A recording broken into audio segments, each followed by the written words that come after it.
Level 6, the team leader. 5 years in SAD, and now the weight of a team sits on my shoulders. I run a unit of 8, 4 paramilitary officers just like me, and 4 contractors, hardened ex-special ops guys who pull 3 times my paycheck. They might make more, but I make the calls. Every life on that team is my responsibility. We deployed to Libya as the regime collapsed. Tripoli wasn't a city anymore. It was a graveyard in the making. While the streets burned, we hunted the one thing that could turn a civil war into a global catastrophe. Chemical weapons. Mustard gas, sarin, enough to turn a city into a tomb if it hit the wrong hands. We spent 6 weeks living in shadows, rotating safe houses every 48 hours, grabbing 2 hours of sleep whenever the chaos allowed. It was a game of knives. We bribed militia warlords, interrogated ghosts, and gambled on informants who were just as likely to sell us out as sell us the truth. Every raid was a blind kick through a door. Every dark room was a potential grave. But we found them. 3 secret caches that official intelligence claimed didn't exist. 15 tons of pure lethality. We couldn't move them, so we buried them in fire, rigging the depots and watching the chemical rot incinerate into the desert air. Then came the last night. The city turned on us. Our convoy was shredded in an ambush, an explosion of fire and lead. I lost one of my own. 2 others were broken, bleeding out. I carried one of them through the hellscape, a half-mile sprint to the extraction point, with bullets snapping like hornets against the concrete. The rotors finally bit the air, and we were gone. The mission was logged as a success. The brass is happy. Back home, I'm writing letters to the families of the dead and wounded. The words on the page are lies. I can't tell them how their sons really died. I can't tell them anything. It's a secret that will haunt me long after the adrenaline fades. Level 7. The Station Chief.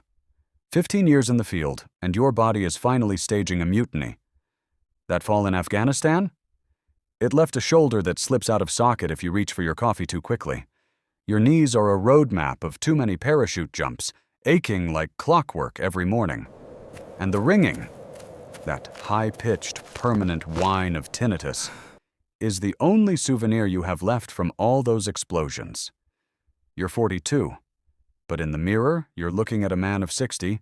The doctors have pulled the plug, no more field work. The concussions have piled up and they've sidelined you. They offered you a desk, but this isn't an office, it's a throne. You're the station chief, the senior intelligence officer for an entire nation. It's a different kind of war. Every asset, every classified report, and every desperate move flows through your hands. You're managing 40 souls, case officers, tech ghosts, and security teams, alongside hundreds of local informants and access agents who disappear into the shadows. Your mornings are a dance, coordinating with the ambassador, then playing chess with local intelligence services. Some are allies, others are vipers in suits, pretending to be friends. Some of those ghosts in the local service? You recruited them a decade ago. The politics are a meat grinder. Washington screams for results. The embassy lives in fear of a scandal, and the local government is constantly breathing down your neck, demanding to know why Americans are appearing where they shouldn't exist. You balance it all. You greenlight operations that could spark an international crisis, and you bury the ones that hold gold but carry too much blood. Every choice is a roll of the dice. Your wins are buried in redacted files, but your failures? They end up on the front page of the New York Times. You live on 4 hours of sleep and caffeine. You haven't taken a vacation in 3 years. Your marriage was a casualty of that second tour in the Middle East, and your children are strangers. They don't know who you are. They only know the mask. The carefully crafted lie you've been living for years. Level 8. Commander in Shadows. You've been chosen to run a facility that officially doesn't exist. A black site. It's hidden in a country that has been bought and paid for to look the other way. From the outside, it looks like a rotting warehouse or an abandoned military base entirely unremarkable. But inside? Inside, it's a void where humanity ceases to function. Your detainees have no identity, no judges, no lawyers, no rights, and no record. They are the ghosts of the war, terrorist masterminds and key players who hold the secrets to the next atrocity. To the world, they have simply vanished. Your mission is singular. Extract the truth.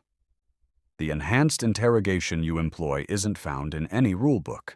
It is a descent into sleep deprivation, sensory overload, and the kind of darkness that stays with you forever. While lawyers in Washington debate the legality of your methods from the safety of their offices, you are the one in the room, staring into the eyes of those who would burn the world down. You tell yourself it's necessary. You tell yourself that every secret you wrench from them saves thousands of lives. Some nights, you believe it. Other nights, you lie awake staring at the ceiling, haunted by a single, gnawing question. Am I still one of the good guys? After 2 years, you are rotated out.